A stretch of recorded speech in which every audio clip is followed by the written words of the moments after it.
Well, if you love motorcycles and you go to rallies, I'm telling you, this is going to be a book that you are definitely going to want to read. I want to introduce you to my next guest, JJ Spain. He wrote Last Night in Sturgis. And first of all, welcome, JJ. Glad you're here. I'm glad to be here. Thank you. Well, we can't wait to hear more about your this particular book, Last Night in Sturgis. Although you have many books that you're writing about motorcycles and your experience at different events, I want you to tell us first of all the overall message of this book. Well,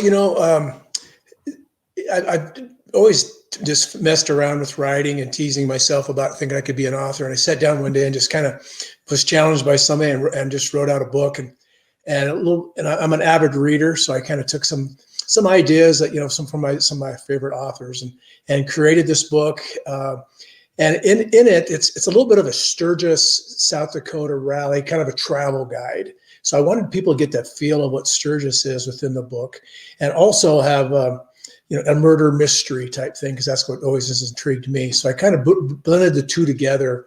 And so the people that have been to Sturgis before are going to recognize the sights and sounds and the reality of the rally, and then hopefully be entertained with the characters that we've created within the book.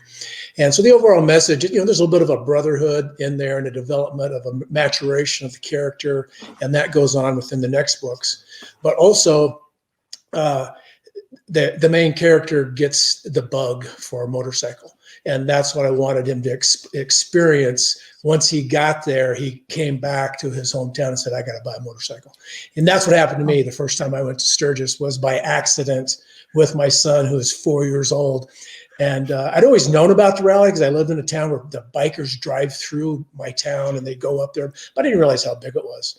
Yeah. And so that's, I guess that's the overall idea of it. So I love the fact that, you've got a fiction book wrapped up with, well, you definitely want to hit this area. You want to see, Deadwood. You've got to make sure to see the Badlands and things like that are built in. Yeah. Well, again, that's the travel guide part of it. And I've been there. This will be my 28th year this year. I know it inside and out, and I'm close to it. So I go up to the Rapid City area all the time, once a month. And I love to ride the hills, the Black Hills, Spearfish Canyon. I know the rides everywhere. And so bringing that together in a story, I think it just makes it, if you've been there, you know, hey, I've been there. That's a great bar. I've been to that bar. I've been to that campsite. I've done that ride. That's what I wanted to get out of it. So I want you to paint a picture for us. Look, the Badlands, that Black Hills is just so beautiful. I want you to paint a picture of what Sturgis Rally itself is like, if you can. Put us in that theater. Well, first thing to remember, I've been to Daytona and Laconia and Vegas and Laughlin. They're way bigger cities. You go to Rapid City, South Dakota, which is the main town, but Sturgis is 25 miles west. Sturgis is a town of 6,500 people, maybe 6,000 people.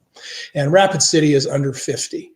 And then you've got this whole massive territory that goes into Nebraska, it goes into Montana, it goes into Wyoming, and everybody comes to this rally. And I can throw out numbers, 100,000, 200,000, 300,000. At the 75th rally, what this book is based off of, there was over 1 million motorcyclists in a town of 6,500 people. So you couldn't walk down the main street of Sturgis without bumping in. You're just shoulder to shoulder. The bikes are jammed everywhere packed. To go 5 miles through town, it might have taken you an hour and a half. Basically, I'm riding my bike through town. I'm burning my clutch up. I just turn my bike off and I just walk it. And everybody else was doing the same thing. It was just, there's so many people there to experience. And I think the biggest thing out of it, what I love about Sturgis is a couple things. One, it's the only game in town. I went to Daytona Bike Week, and there's people playing golf. There's people on the beach. There's people just messing around that just live there, But at Sturgis, it's just bikers during that week, and it's all calibers of income. You've got guys that have a multi-million-dollar RV pulling a trailer with 10 bikes, and the bikes are like show bikes, $60,000, $70,000 show bikes. And then right next to him, you got a guy sleeping in a $10 Walmart tent, and he saved up all year to get his money to go to the rally and slept in a tent. And that's what I love about it. All brands of people. You mean a lot of people don't even have a bike. They just drive up in their car and they've got leather jackets on and leather chaps and their leather gloves. They're dressed in the part, but they can't afford a motorcycle. So they just come up and experience the rally.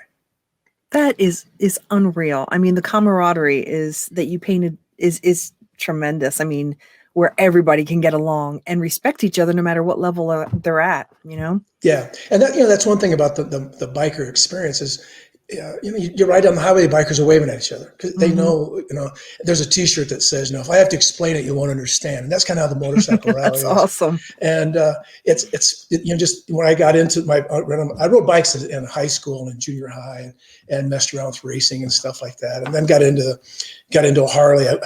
I just had a wild hair. A buddy of mine took me to Grand Island, Nebraska. I went and I bought a bike and I rode it home that day. Excuse me. And I get home and I didn't tell my wife I was buying a bike. I got forgiveness, not permission. Right. But when I rolled in the house, my wife sees the bike and she comes outside, and I could tell she was hot. She was mad. And then my son comes out and he goes, "Dad, we're going to Sturgis." He jumps in my arms. And so my wife is like, "You got it. Don't worry about it." So my son's been with me on my 28 trips. He's been with me probably 25 of them. I took him as a little 4-year-old, a 5-year-old. And that's how I got there. We were at home one day and 28 years ago, and he comes in the living room and goes, "Dad, Hulk Hogan's going to be in Sturgis and it's going to be free. We got to go see Hulk Hogan." And so put him in the Nissan Pathfinder. We drive to Sturgis. And that's why we first went, was to see Hulk Hogan. And those memories that you've made, I mean, that's been such a bonding time for you. Oh yeah, yeah. Some people aren't going to give me the Dad of the Year award taking my son to Sturgis, right? Especially when he's in junior high, and he's impressionable. And some of my buddies that were there were taking him out on the town. And so yeah, some of those things I made some bad decisions when I look back at it. But you know what? If you're a parent, we've all made bad decisions. Yeah. You know, and my son's very stable. He doesn't have an alcohol problem. He doesn't have any problem. He's married. He's got a great wife. Everything's doing good. He works hard, but he lives in St. Louis. He drives to get me, and then we ride up to Sturgis every year. So. That's incredible. Yeah. So let's just talk a little bit more about the characters in the book. You are part of the main character, would you say? Well, I had people ask that before. I think all your characters you base off somebody you see. Yeah. I got the name from somebody else. I met a guy named Mike Salas, and I thought, that's a cool name. At the time, I was thinking about writing a book, and that sounds like a detective. I didn't tell him that. I kept the name in my pocket, right? And I haven't seen the guy in 20 years. Right. I probably wouldn't even recognize him. And so some of the characters based on him, he was a big guy, bald head, big arms, muscular guy. And so some of that was off of that guy. And then the other main character is RJ. And if you look at the book, RJ doesn't have a last name. I haven't given him a last name yet. I'm going on my fourth book, and I haven't given RJ a last name yet. But my best buddy that I went to Sturgis with year after year, his name was RJ. And he was the toughest, badass guy I knew in my life. And I would go anywhere with him as I knew I was protected. And he got me in some trouble in Sturgis. My son, he was fine. I'd hang out with my son for a couple of days, and he'd go home with mom. And then I'd hang out with my buddies. And RJ always got me in trouble. And RJ passed away a while back, and from a leukemia thing. But I based in that character off of an actual one of my best friends. So I would say that, yeah. Wow, what a great way to honor him. Yeah. So what is the main takeaway? What do you want people to know about your book? What are you hoping they'll feel or think after they get done reading this? I want them to like it. Everybody, you put your heart out there. It's one of the hardest things I've ever done. Yeah. I mean, I'm in sales. I'm used to getting neglected or told rejected. no, rejected. Yeah. That's not a big deal.